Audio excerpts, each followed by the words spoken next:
Hi, I'm Solomommy, and I want to share a few of the funny, but not so funny moments that come with parenting a young autistic child.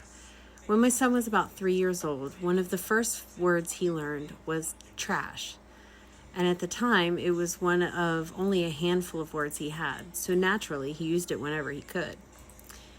We took him to a Christmas family gathering, so if you picture my grandma's front room full of family, everyone sitting and talking.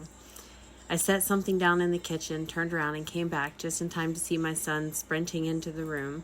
He stopped in front of the first person, threw his arms straight in the air, and at the top of his lungs yelled, "Trash!" Then ran to the next person, arms up, "Trash!"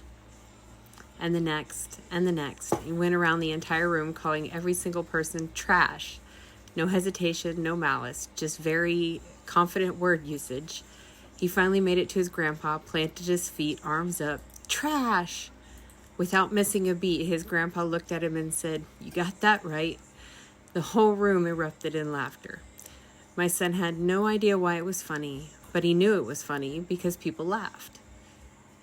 He didn't learn that trash was an insult. He learned that trash got a reaction. And reactions are data. And that's how autistic learning often works. Cause and effect, pattern recognition.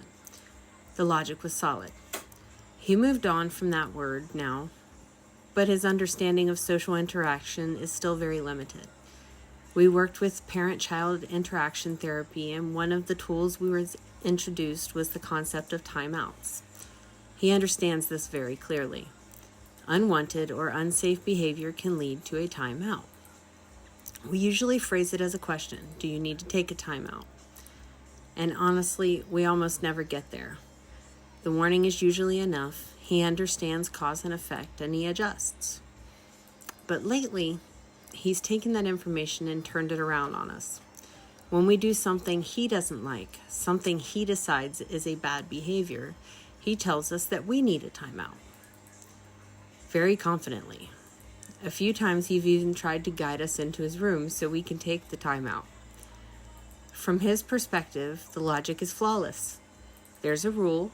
The rule applies when someone does something bad. He doesn't like what just happened, so the rule applies. What he doesn't understand yet is that when parents say no, it isn't a punishment. It's not about control, and it's not about what we want. It's about safety, boundaries, and teaching skills he doesn't yet have. And then there's the phrase that almost takes us out every time. He'll look at us very seriously and say, "Do you want me to be bad?" It takes everything we have not to laugh, because of course we don't want him to be bad. But what he's really doing isn't threatening. He's testing language, testing power, testing what words do. This isn't manipulation, this is development. He's not choosing to be bad. He's choosing between tools he doesn't fully understand yet. And that's where we have to step back. We pause, we take a breath, and we readdress the moment in a way his brain can actually hold.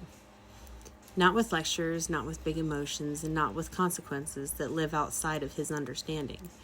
Because when language is new, the goal isn't obedience, it's understanding. And right now, learning comes before compliance. So we move slowly, we stay curious, we keep teaching in ways that feel safe enough to grow.